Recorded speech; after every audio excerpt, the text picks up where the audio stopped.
Hi అండి, నేను doctor B Nageswara Rao, consultant orthopaedic surgeon, Raghavendra hospitals, Bowenpally. ఈరోజు ఇంతకుముందు మనం డిస్కస్ చేసుకున్నట్లు అవాస్కులర్ నెక్రోసిస్ ఆఫ్ హిప్ గురించి ఇంకొన్ని విషయాలు మనం తెలుసుకుందాం. అంటే ఇది పేషెంట్స్లలో ఇది ఎర్లీగా ఎలా డిటెక్ట్ చేయాలి అంటే పేషెంట్ మరీ ఎక్కువ డ్యామేజ్ అయ్యేంత వరకు వెయిట్ చేయకుండా ముందుగానే దీన్ని ఎలా గుర్తించాలి, దాన్ని ఎలా ట్రీట్ చేయాలి అనే దాని గురించి మనం కొంచెం డిస్కస్ చేసుకుందాం. యాక్చువల్లీ మనం ముందుగానే చెప్పుకున్నట్టు ఇది కొంచెం యంగ్ పేషెంట్స్లోనే వస్తుంది. సో ఎక్కువ 30 to 50 years మధ్యలో ఉన్న ఎక్కువగా మేల్ పేషెంట్స్లోనే వస్తుంది. సో అందులోనూ ఆల్కహాల్ ఎక్కువ తాగేటి వాళ్ళు, నెక్స్ట్ సిగరెట్ అనేది ఎక్కువ అలవాటు ఉన్నవాళ్ళు, నెక్స్ట్ దాంతోపాటు ఎక్కువ హెవీ వర్క్ చేసుకునే వాళ్ళు, లేదు ఇంతకుముందు ఏమైనా దెబ్బ తగిలిన వాళ్ళు.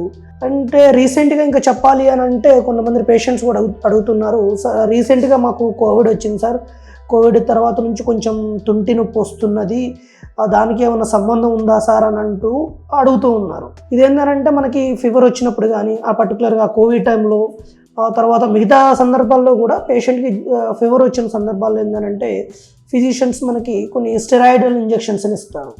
ఆ స్టెరాయిడల్ ఇంజెక్షన్స్ కూడా మన ఈ తొంటి నొప్పికి అంటే ఈ అవాస్కులర్ నెక్రోసిస్ ఆఫ్ ఫీమర్కి కాస్ట్ చేస్తూ ఉంటాయి అన్నమాట. సో చాలామంది పేషెంట్స్ కూడా మనల్ని అడుగుతున్నారు, ఫీవర్తో అట్లా పెయిన్ వస్తుంది ఏమిటి అని. మనం ఎక్స్రే తీసి చూస్తాం. సో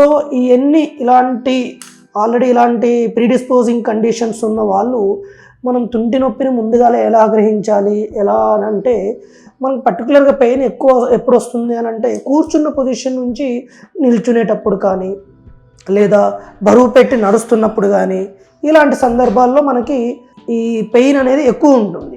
ప్లస్ ఇంకా ఉన్న కొద్దీ మొదట్లో అయితే ఈ పెయిన్ అనేది కూర్చున్నప్పటి నుంచి లేచేటప్పుడు కొంచెం వెయిట్ పెట్టినప్పుడు మాత్రమే ఉంటుంది.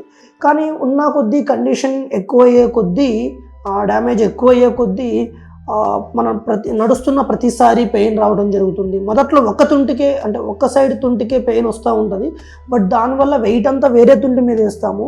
సో ఆ పెయిన్ అనేది వేరే తుంటికి కూడా ట్రాన్స్ఫర్ అవుతూ ఉంటుంది. ఆ డ్యామేజ్ అనేది వేరే తుంటిలో కూడా స్టార్ట్ అవుతూ ఉంటుంది. సో మన దగ్గర పేషెంట్ వచ్చినప్పుడు ఆల్మోస్ట్ చాలా కండిషన్స్లో 2 హిప్స్ ఇన్వాల్వ్ అయి ఉంటుంది, 2 తుంట్లు ఇన్వాల్వ్ అయి ఉంటుంది తుంటి జాయింట్లు. బట్ ఒక దాంట్లో ఏంటంటే ఒక స్టేజ్ ఎక్కువ ఉంటుంది, ఇంకో దాంట్లో ఒక స్టేజ్ తక్కువ ఉంటుంది. సో మనకి మొదట్లో ఈ తుంటి పెయిన్ వచ్చినప్పుడే మనం తొందరగా అలర్ట్ అయితే ఈ ఎఫెక్ట్ అనేది వేరే జాయింట్ మీద పడకుండా చూసుకోవచ్చు. మనకి ఎప్పుడైనా ఇలాంటి కూర్చుని నుంచి నిల్చొనే పొజిషన్లో పెయిన్ వస్తుందన్నా కానీ, స్క్వాటింగ్స్ చేస్తున్నప్పుడు ఎక్కువ పెయిన్ వస్తున్నా కానీ, నడుస్తున్నప్పుడు ఎక్కువ పెయిన్ వస్తున్నా కానీ వెంటనే దగ్గరలో ఉన్న డాక్టర్స్ని, ఆర్థోపెడిక్ సర్జన్స్ని కన్సల్ట్ చేస్తే మనకి వాళ్ళు తొందరగా ఎక్స్రే కానీ అవసరమైతే ఎంఆర్ఐ కానీ త్వరగా చేసే మనకి ఎవాల్యుయేషన్ అనేది త్వరగా కంప్లీట్ చేస్తారు. సో దానివల్ల డ్యామేజ్ అనేది తొందరగా కంట్రోల్ చేయొచ్చు. ఒకవేళ ఎర్లీ స్టేజెస్లోనే మీరు వచ్చే టైంకి అది ఎర్లీ స్టేజెస్లోనే ఉందంటే మనం దాన్ని ఎక్కువ ఇబ్బంది లేకుండా తొందరగానే మనం ట్రీట్మెంట్ అనేది స్టార్ట్ చేయొచ్చు.